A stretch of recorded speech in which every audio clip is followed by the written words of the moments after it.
उपस्थित असलेले सर्व मान्यवर जास्त काही बोलणार नाही. फक्त आधी दादाची जी कामाची पद्धत होती ते फक्त बुके शॉप घेऊन येणाऱ्यांना ते बोलत असेल आणि ज्यांचं काम आहे तो 2 वेळचा कागद का वेळ घेऊन मला भेटा, काम असलं तर भेटा, उगाच मला आज तरी घेऊन भेटू नका, अशी दादाची शेड्यूल.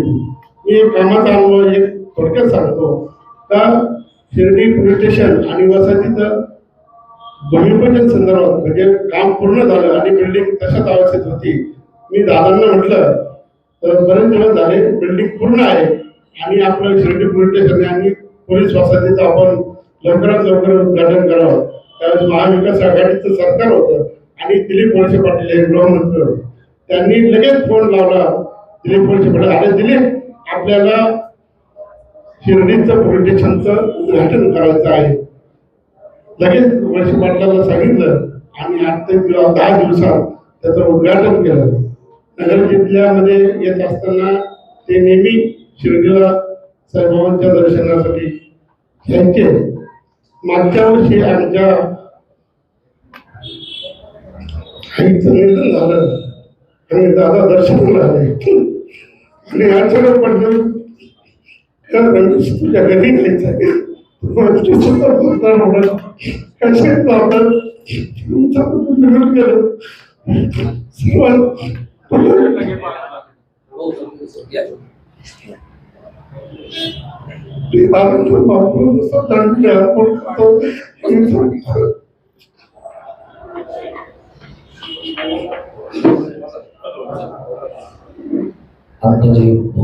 नमस्कार.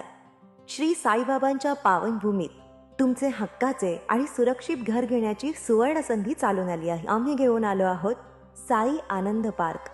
येथे आहे श्री साई कृपेची आणि आनंदाची आत्मानुभूती. 5 एकरमध्ये 100% लीगल सर्व सोयींनी युक्त रहिवासी प्लॉट्स, रस्ते, स्ट्रीट लाईट्स, श्री महादेवाचं मंदिर, निसर्गरम्य हिरवाईनं नटलेला परिसर, सगळं काही तयार. अंतर्गत प्रशस्त रस्ते आणि प्रस्तावित 12 मीटर आणि 15 मीटर DP रोड लगत विकसित प्लॉट्स.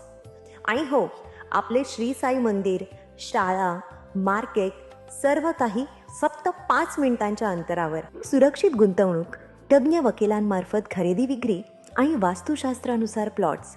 सुरक्षित, शांत आणि सुसंस्कृत वातावरणात एअरपोर्ट रोड लगत शिर्डी हद्दीमध्ये श्री साईबाबा मंदिरापासून अगदी काही मिनिटांवर.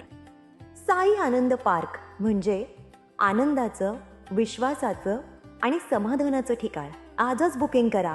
मर्यादित प्लॉट्स उपलब्ध. कारण साई आनंद पार्क म्हणजे साई आनंदाची अनुभूती.